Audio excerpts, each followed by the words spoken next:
First of all, hi everyone, and thank you for having me here today. I'd like to thank Thomas and Meryl and everyone else for providing me this opportunity to share our story and our project. And I hope that people will have some um, to be able to pull some valuable information from it. I will go ahead and apologize that when I was testing and practicing today, I found myself going on a few tangents and decided to write everything down. And so I might be reading from it more than I would like as a presenter, but I wanted to make sure that I focused on what was important and not to go on tangents. So my name is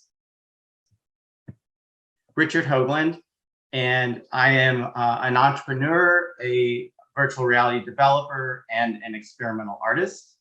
I am an entrepreneur by choice, but I actually started as an entrepreneur by chance. After developing my first video game with a friend and collaborator, we went to sell it and realized that we needed to create an LLC in order to do so. And that's actually how I co-founded my first company. I now do it by choice as the founder and CEO of VR Together. And I've been developing virtual reality and augmented reality for 10 years now, since the DK1 came out with a Kickstarter, I think, purchased by the DK1 by Oculus. My background is actually with a Bachelor of Fine Arts in New Media. And this experience and work as an experimental artist, I find very valuable because, at least for me, it helps me think about technology in a way that I find fruitful. I like to consider technology like virtual reality as it is as a medium and about the affordances that that medium provides. As I mentioned, I'm the founder of VR Together, an evidence-based virtual reality platform to reduce social isolation and loneliness in senior citizens and other vulnerable populations. Our vision of VR Together is to provide meaningful social interaction and shared experiences between friends and loved ones to build new memories. We're primarily funded through a National Science Foundation SBIR grant, as well as a grant by the state of Kentucky, which is where we're located in the United States. Additionally, we were fortunate enough to win a prize in a meta competition last November around their augmented reality technology that has helped fund this project to date. So I wanted to talk a little bit about, share a brief history of how we got to VR Together as a concept and some of my past work in virtual reality, and then discuss a specific case study around accessibility that we had as developers. So in 2015, I led a small team in developing a prototype called Daydream Blue for a competition that Oculus had, Oculus Mobile VR Jam, excuse me. The idea behind the prototype was that if someone was lying on their couch and it was raining outside, it would be nice if they could put on a headset and feel like they're lying in the grass with a clear blue sky. This morphed into a whimsical camping adventure with UFOs and a pet robot. You can actually see in the screenshot two individuals once we added multiplayer, and the pet robot named Ralph that would play fetch with you, which I feel like is pretty common for game developers. You start with an idea about laying in the grass and you end up with UFOs and robots.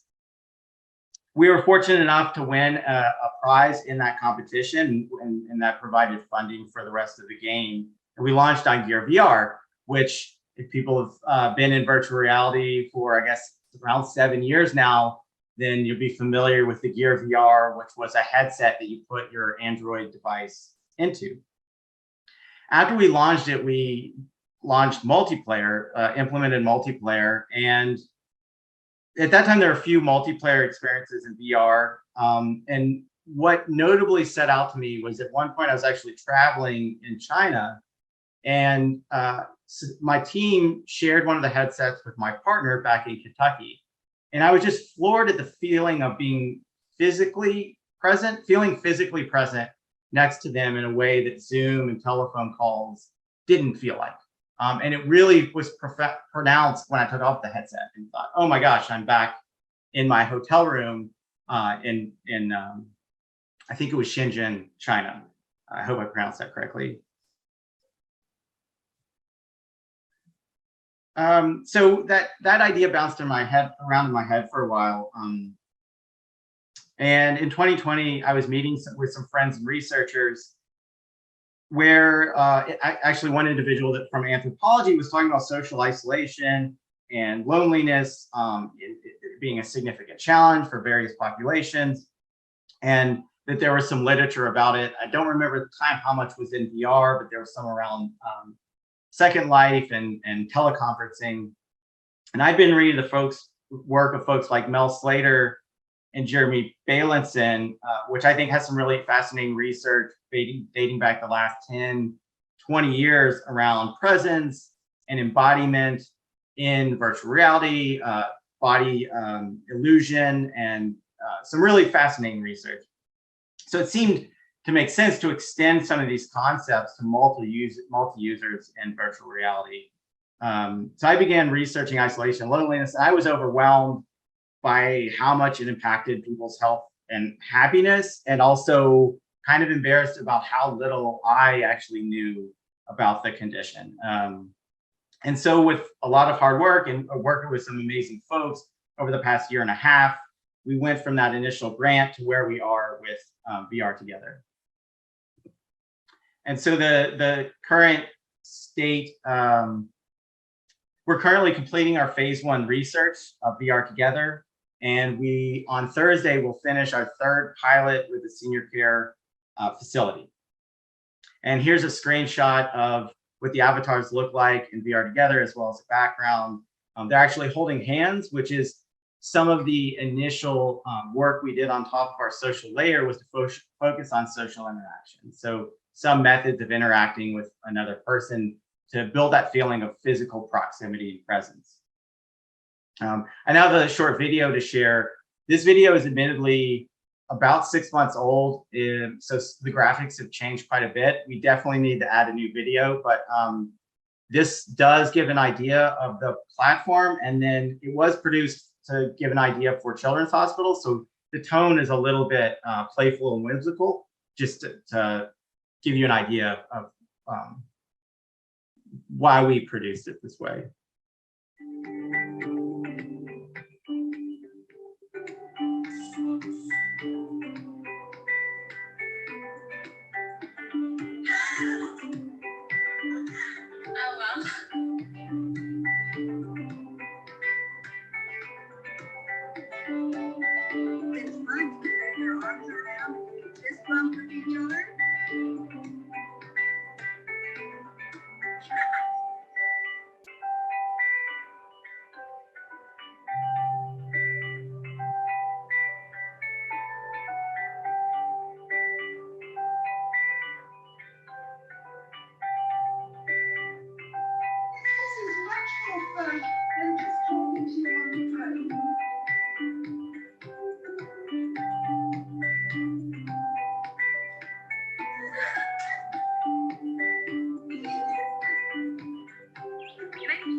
Oh, no, don't play again.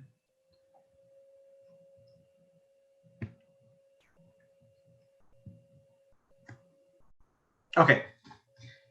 So the video is a bit of a marketing video, but that's where we are. So where we are now, here's a screenshot of one of the experiences that we're building. This is a Paris Cafe experience. And this was designed based off feedback from the pilots that we've been running in 2 senior care facilities. The experience is a presentation of a series of works by Parisian artists by a narrator, while up to 4 people sit in a cafe together as virtual avatars.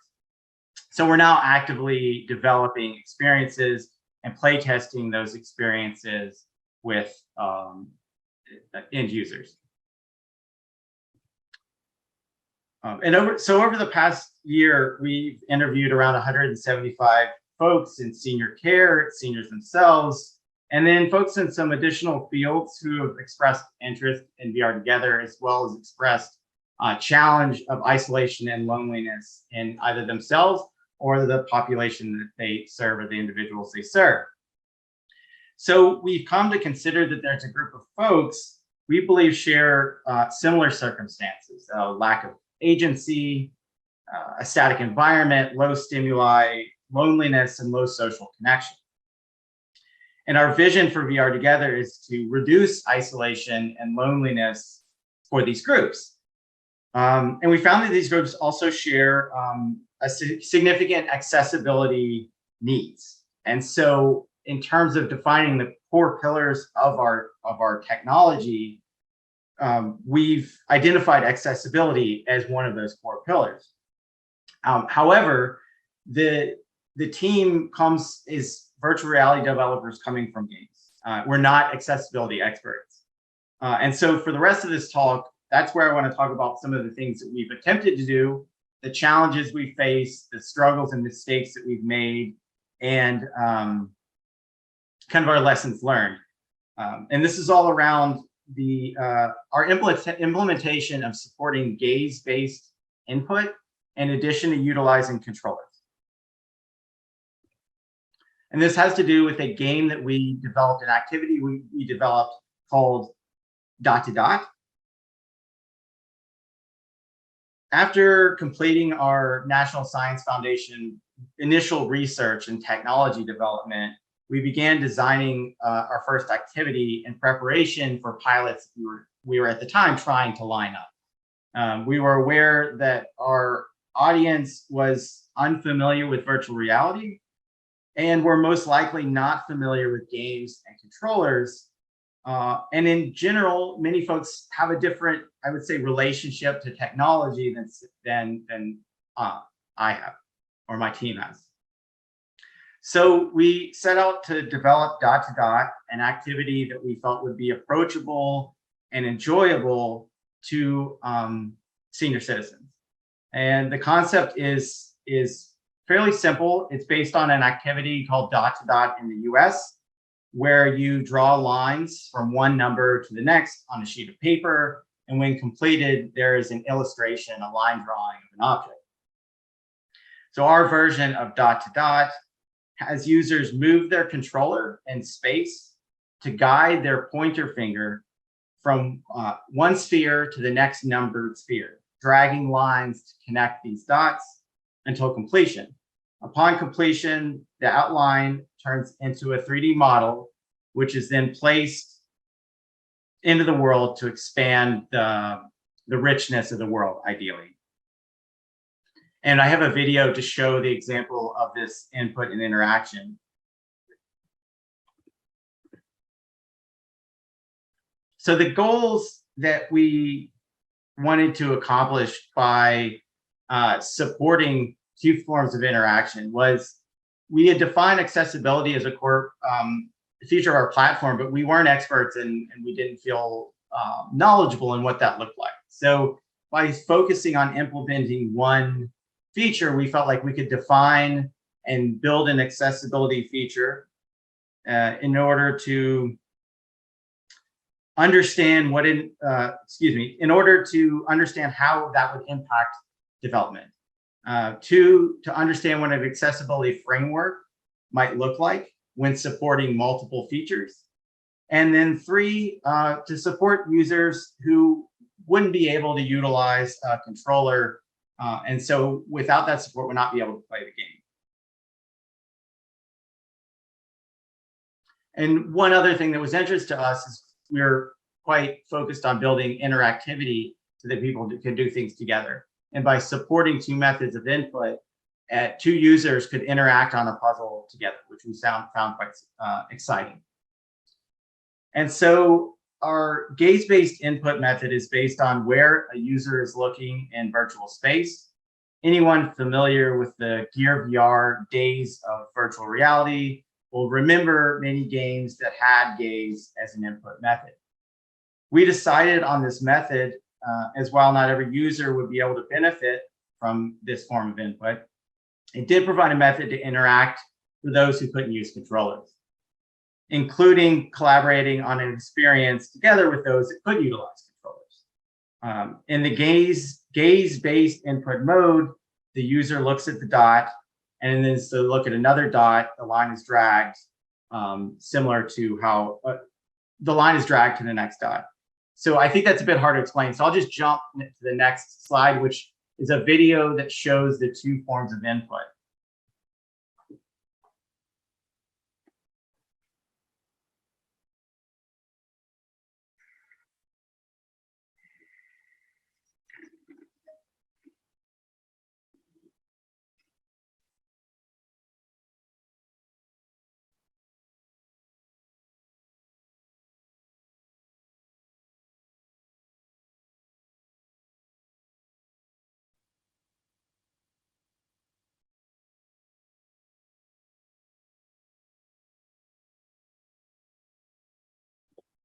Richie, do you mind adding like a quick audio description of what was shown in the video, since there's not audio, just to describe what was displayed there? Oh, yes, I'm sorry. Yeah. So I will pause before it goes on to the next one and just describe the first half. So in the first half, a user, it was from the perspective of the player, and using their controllers, they were guiding their avatar's hand and with their pointer finger extended. So they were dragging on a dot to the next dot to the next dot. There were about 21 dots. You drag them in order from 1 to 2 to 3, etc. And when completed, it created a tent that then populated the environment they were in, which is a forest scene. They're sitting on a bench and there's a small stream running past them. Now it's going to play the footage. That was the controller-based input. Now it's going to show the gaze-based input. So it's the same environment and scene, but instead of using their controllers, the individual is just moving their head and their headset and looking from one dot to the next in order to connect them together. And similar, they're going through sequence from 1 to 20. It actually is going to make a sound. Yep, sorry, that's my apologies. That was actually a bug we need to fix in the software that triggers that effect. So the tent has now been created and moves into the environment. And so the activity is the same. It's just that the method of input, how to drive the experience, is, if with controller-based input, is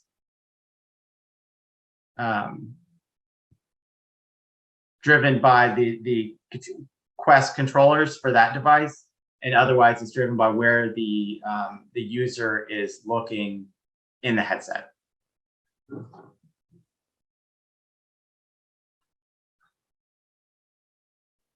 So the challenges that we faced a lot of challenges. First is that ensuring support under tight deadlines with limited resources is hard. We're a startup small company, and so we're constantly facing tight deadlines and limited resources. To compensate and ensure success, we try to remove all unnecessary work and development from our sprints, our every 2-week kind of check-ins. this led to multiple decisions to not support gaze specific for a new feature we were adding to dot to dot into that 2-week session.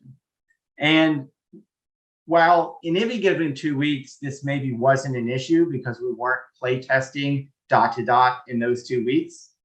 And so it didn't have much ramifications to push it off. The action of pushing it off that's why, in my experience in the past, features, whether accessibility or not, never get implemented. And so I realized, and we realized as a team, that if we're not careful, we're always going to find reasons or potentially find reasons to push this off due to these deadlines and constraints,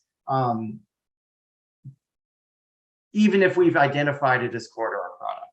And second, we struggle to consider the ramifications of supporting 2 modes of input. So gaze support involved losing some of the affordances that we had thought about in order to assist in guiding the user and giving them feedback. So haptics, the intuitiveness of saying, oh, just move your hand from here to here, for somebody who's able to do that, and then the existing knowledge and skill that one has. So when we consider how to communicate with a player or provide feedback, we consider the affordances we have to utilize, like haptics. And additionally, when we consider how to make an action more intuitive or to help teach or guide a user, we try to look for actions and concepts that they're already familiar with. And so we found that we had to think about this in 2 different ways, supporting 2 different input modes. And some of those ways were different because the affordances changed going from controllers to where you're looking. Third, in turn, having to come up with different solutions to different options, as well as additional design and programming and playtesting time, meant that supporting the multiple input methods did increase development time. And so combined with those tight deadlines, it was hard at times to see a path forward because it was really important for us to implement both these methods of input, but we were pulled against the reality of trying to get something in, say, that week, to have individuals be able to play test it during a pilot in a manner that wouldn't crash and just not work. Another challenge that we faced is that we didn't have access to individuals to play test who would be the end user of the feature. While we were making some of our decisions, we had not yet been able to start any of the pilots, as we were learning how long it can take to get pilots up and running. Meaning we didn't have the voice of the end user while making the decisions. But to be fair, we did not need pilots though, and we should have put more effort into finding playtesters and others to provide feedback. And then finally, we had to develop additional UI elements and systems and support to toggle between hand-based and gaze-based interaction. And this also contributed to longer development time, as after support for gaze was added, we still needed to add a system to turn it on and off. So I think there's a lot of lessons we still have to learn and a lot of things to still work through and understanding more and more about developing these features and adding to input methods. But there's 3 lessons learned that I feel are definitely come to the forefront when we think about it. And the first is that because of the challenges always pulling on the development team's attention about trying to get things done by specific time with a small team and generally not having enough resources, we have to continue to bake accessibility into our DNA, our development DNA. We have to constantly review our core pillars and make decisions based off those to ensure that accessibility is part of the process. Otherwise, we stand to continually push it off. And then the fear is that we would add it as an afterthought, which I think is generally not successful. Many of those lessons are the second lesson learned is that these lessons are not unique to accessibility in our experience as developers, but just challenges of software development. But it does seem like accessibility does make it on the chopping block, unfortunately, quite frequently in software projects. And finally, to ensure that we're choosing the right accessibility features and implementing them correctly, we need the voice of the end user and experts during the design, development, and iteration phases. And it's almost embarrassing to say this because it's probably so obvious to everybody on the call, and not being an expert, I can still say, yeah, that's very obvious. But in a given week to week, being in the weeds of development, it's easy to forget what should be very obvious concerns and strategies and processes that would make it our project and our software better anyway. We're just trying to get done with something in a given amount of time. And so we're not even sure we picked the correct feature to get started with. When we started play testing with individuals, there was struggle around the clarity of the dot numbers that we were able to fix thanks to that feedback and an update. But then we also found that individuals struggled with depth perception. And so it made the game challenging for them, and we hadn't even considered that. And so, because we designed our activity prior to the pilot, we lacked their voice to inform our decision making. And furthermore, it's possible that this whole thing that I've been describing is an over-engineered solution. So it wouldn't be the first time that I've done this. Perhaps there's simpler solutions than to have a group of programmers who aren't experts in this field try and think about a solution in isolation may just, yield over-engineered results. So looking forward, what we're planning to do now is that now that we've discovered our challenges and considered our lessons, first, we want to enforce in our project the support of gaze-based input across all interactions. So if you can pick up an object, that should be supported by gaze. Any action that can be performed across all of the activities has that support with two different methods of input. And we believe that by doing this, we can develop a process to constantly factor in future options and to build these considerations into our, as I said before, development DNA. I have no idea if it will work.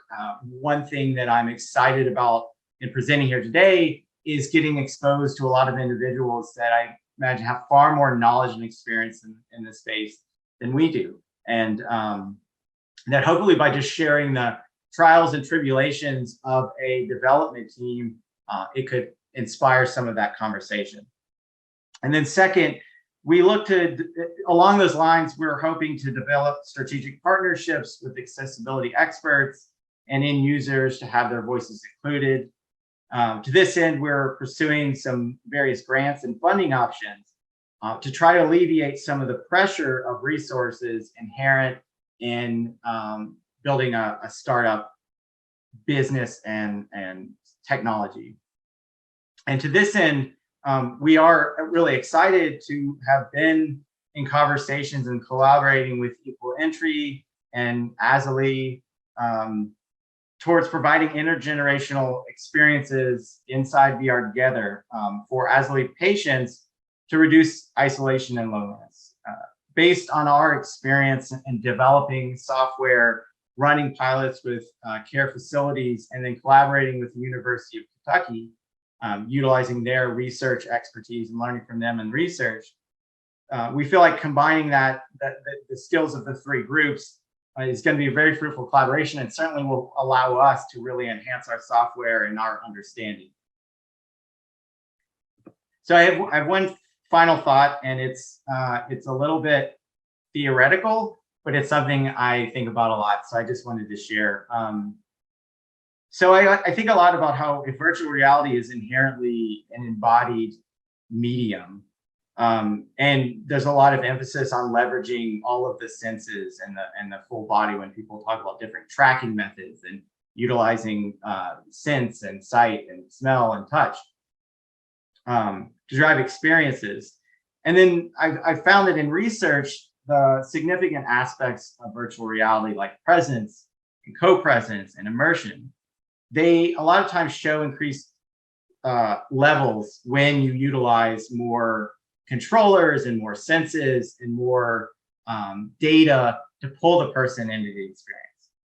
And just from our little bit of research, it feels like this direction to make really engaging virtual reality content has some tension to accessibility, in that it's like the ideal user would be able-bodied, able-minded, and ideally like an average-sized individual. And I know I've been guilty of, when I think about developing VR projects in the past, that's been my thinking.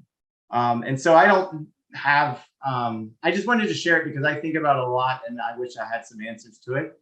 But I found that I struggle with it a lot.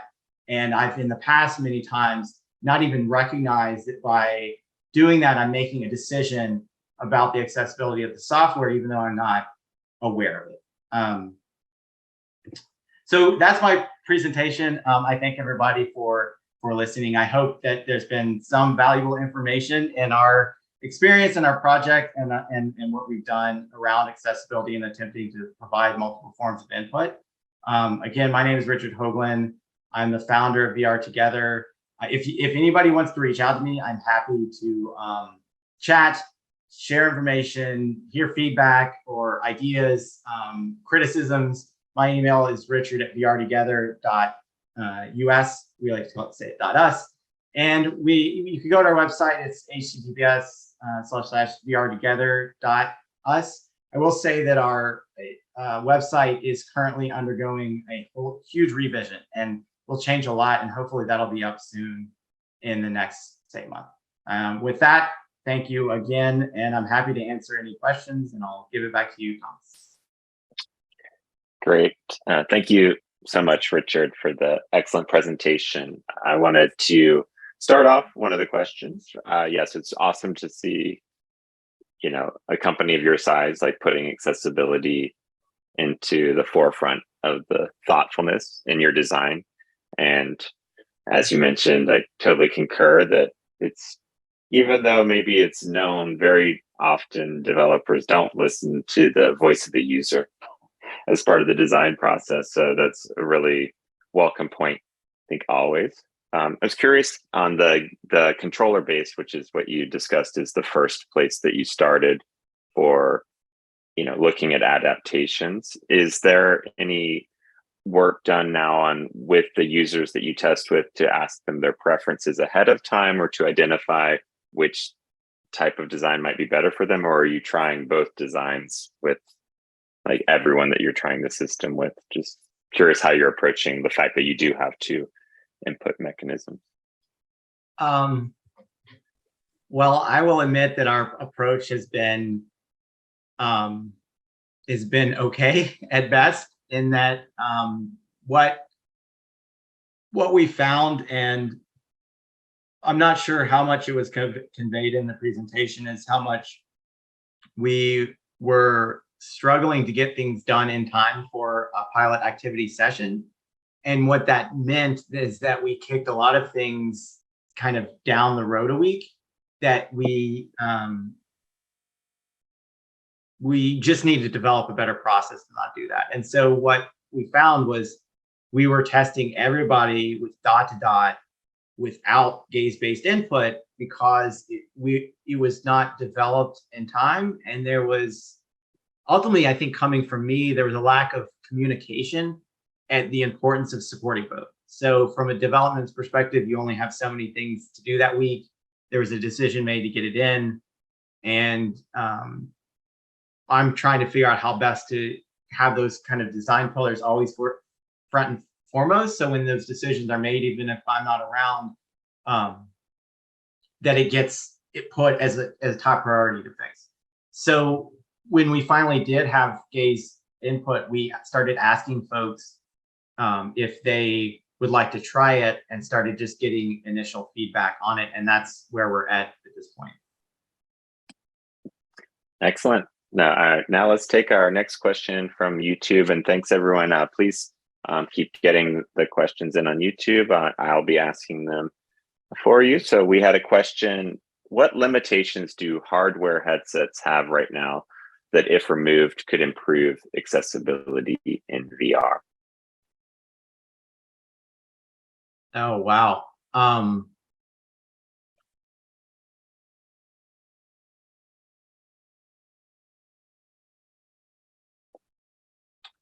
Well,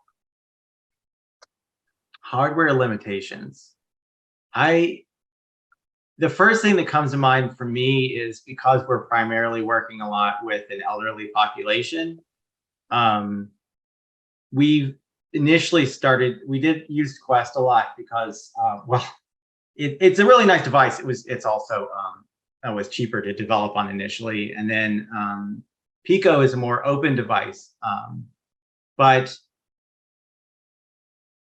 there's a lot of things that we want to do to make it much easier for someone who's not familiar with the technology to still be able to experience the technology. And that has been really difficult because depending on the platform, it's not terribly open. So we have an admin interface on a tablet such that another individual can see into the world, can help. They can do pretty much everything so that the individual could just put on the headset or someone else could put the headset on them and then experience some content. But even then, we find that there's a host of challenges in how unfamiliar the technology is and just getting it working, making sure that it's in the right state because it's hard to see what they're seeing and get them into that experience. I feel like that's maybe an okay answer to a really good and very kind of big question. But I would have to think about other hardware limitations. I mean, certainly there's issues around vision.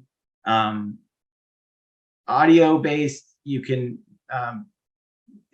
only goes up so loud, but you can use headphones, although it becomes another challenge depending on the user's familiarity with the technology.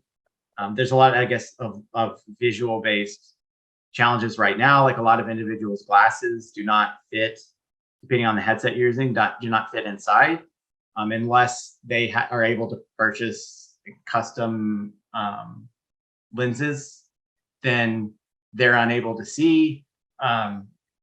Things like that. I guess vision seems to be an issue that we encounter a lot with people.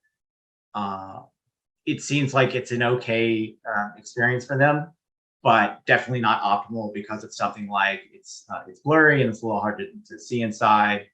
They can't wear their glasses, things like that. Great. Next question. What kind of feedback have you gotten from people about the holding hands feature with the headset and the hand controllers?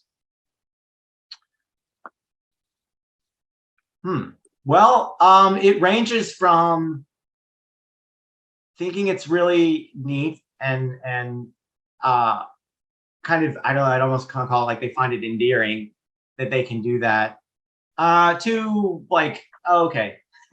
So it depends. It depends on the individual. I would say the biggest issue for us is, and this goes across, I guess, everything we've been doing, and could be a whole nother talk on the subject, which is because a lot of the people that we're play testing with or piloting with or having tried the product, and also who we want to build for, are not familiar with virtual reality or not familiar with game controllers. There's a lot of challenges to get them or have them hold hands. So we developed a system that seems so apparent. And I say that like with a smirk because it's so many times as a developer, I've like, yeah, this is easy because I've been doing it for a month straight. And then I give it to anybody and like, I don't know what's going on. But it's been a challenge because we made assumptions foolishly. And looking back, like if a hand animates when it gets near another hand, that signals that there's been kind of a change. So then they could pull the trigger and hold hands. But for somebody not familiar with gaming, their hand changes and they didn't do anything, and they're just hung up on why my hand is changing. So I would say the feedback has been that we need a lot of work to make it much easier to do the hand holding, but the hand holding itself does seem to be something that people enjoy and appreciate, and we're happy to have included it and to got that feedback. We unfortunately don't have much scientific data. We've been running in research, but I don't think we have any specific data on hand holding, partly because it disrupts the sensors that we were using. But that's been the feedback so far. And that's great. I'll just acknowledge we have about 10 minutes left and we have a good set of questions coming in. So we'll try to get to all the questions that we have here, but obviously if we don't get to your question, you'll be invited into Hubs and we can continue the discussion afterwards. So the next question for you, Richard, are you looking into how more realistic avatars can be incorporated into your platform? And they're saying, I'm thinking the approach Spatial and others have taken regarding digital mapping of an individual's face. I'll try to be more succinct with answers to get through more. We've talked about it and we're interested in it, and that's where we are right now. We are very interested in an automated system, and we looked at a couple of third-party services out there. What we found was that the ones that were currently available have a lot of diversity of look, but not of age. Now, I think they're actually coming out with, or have come out with, I need to check back, a newer version. But that was a big factor for us because pretty much everyone we want to generate an avatar for, well, if they want to look 20, 30, 40, that's fantastic. We also wanted to make sure there's a representation for them. That being said, if you look at our avatars now, there's not a lot of representation options. It's on the list if we want to address it. We don't exactly know our path forward, I guess, on that. That's pretty cool, though, that I guess maybe not counterintuitively, but maybe potentially intuitively, these companies had thought, oh, we don't need to design for this type of avatar. And it's like, no, actually, there's a lot of uses for having avatars that encompass a wide variety of ages. So that's interesting for people making those systems to consider, think about. Yeah. Next one, have you found anything to help users that experience vertigo, or do you just use a monitor to have a flat experience? I wish I had a great answer for this because I feel like this is a big issue in general with virtual reality in between motion sickness and vertigo. No, other than this kind of the standard, I guess, standard practices that I picked up over the years, such as the biggest is if there's so a lot of our experiences are stationary in that we're not moving them at all. And then if they are moving, to have it be a continuous velocity, so there's no turning and no acceleration, as that tends to be much more, I guess, the way the inner ear works. That's what's actually detected in the inner ear is the acceleration. And so that's when, at least with motion sickness happens. I'm not personally that familiar with the difference between motion sickness and vertigo. We have encountered some folks who have vertigo and experienced vertigo as a condition they already had. And we just started learning that with our pilots going into facilities. And so we don't have any solutions or ideas really at this point about what to do, how best to go about that. Great. Just mention Meryl Evans at Equal Entry's written an article around the comfort ratings and some of the ideas in the platforms on how that can be addressed and some of the limitations currently with using comfort ratings in the stores that exist. Next one, how did you handle colorblind users, or maybe how have you considered colorblind users? So we haven't yet. So the gaze and input difference was our first accessibility feature that we implemented. I guess it would be important to say, so other than running our research in the lab as part of the phase 1 research, We didn't start piloting with individuals other than friends and family until I think 2 months ago. So there's a lot of things that we need to implement that we haven't yet. In terms of our plans, we've got a bunch of those accessibility.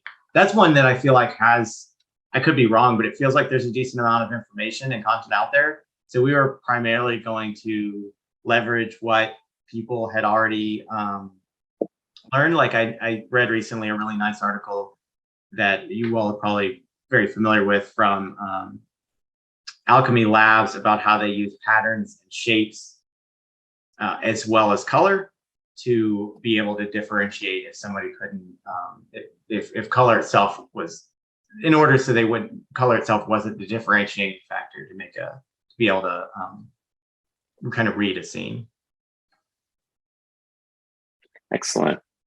All right, we're going to do 2 more questions, and then that will be it for the live stream here. So next one, I'm going to combine 2 of these questions, just hopefully to get them in. How easy, difficult would it be to allow users to use adaptive controllers, maybe considering something like the Xbox adaptive controller? And is there an alternative to controllers for someone with quadriplegia? Just kind of, I think, just adaptations again on input.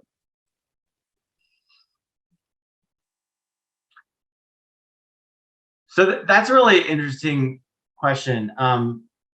If you're doing PC VR, then I think there's, assuming you have development support, there, I feel like it's pretty wide open in terms of adding in support for various input methods and controllers. When you go to the all-in-one headsets, I think there's much more limitation, although with Pico, which I admittedly am not as familiar with as I'd like to be, there may be more options. And what's challenging that I never really thought about until just now, so we want to do all-in-one VR because we're considering a lot of challenges and accessibility around specifically the elderly individuals. So we are bringing headsets into a facility. We want, and we ask people to sit in a chair. We put, once they've learned and they're comfortable utilizing it, we put a headset on them so they don't have to do anything and they can still have the experience. And then all the controls are with our tablet, so they don't have to learn about UI, especially or any sort of methods of input. So it's really nice to have a standalone headset to be able to run these experiences with a number of folks in the facility. However, we give up all sorts of opportunities because one of the things we found pretty much immediately is with the controllers, we would like to potentially 3D print modifications to the controllers because ergonomically, it's not very clear how to hold them. And so people will try to hold them in a lot of different ways. And we feel like if we could modify it slightly, they would, it might be more clear as to a specific way of holding them. So we feel like it's a give and take about what we can get out of standalone versus all of the customization with a PC-based system. Excellent. And our last question for tonight or today is, could it allow people to give permission to move or to be guided around? So I guess some type of mechanism to assist people for a guide or a way to, if they have trouble manipulating or moving, to be paired with someone. Oh, yes. And I'm trying to think if we've talked about that or I just experienced it in another application. But somewhere along the way that came up as, so if it's a scenario where if a user is not familiar with the controls, then a staff member can utilize this tablet-based interface to do things. And one of the things we want to build in is the ability for the staff member to do something like, if they're comfortable and say, are you okay with moving, to have them move. And we recently added that administration system into VR as well, so that you don't need the tablet if it's not necessary. So I think it would be very interesting, and definitely the kind of things we want to do is to add that ability.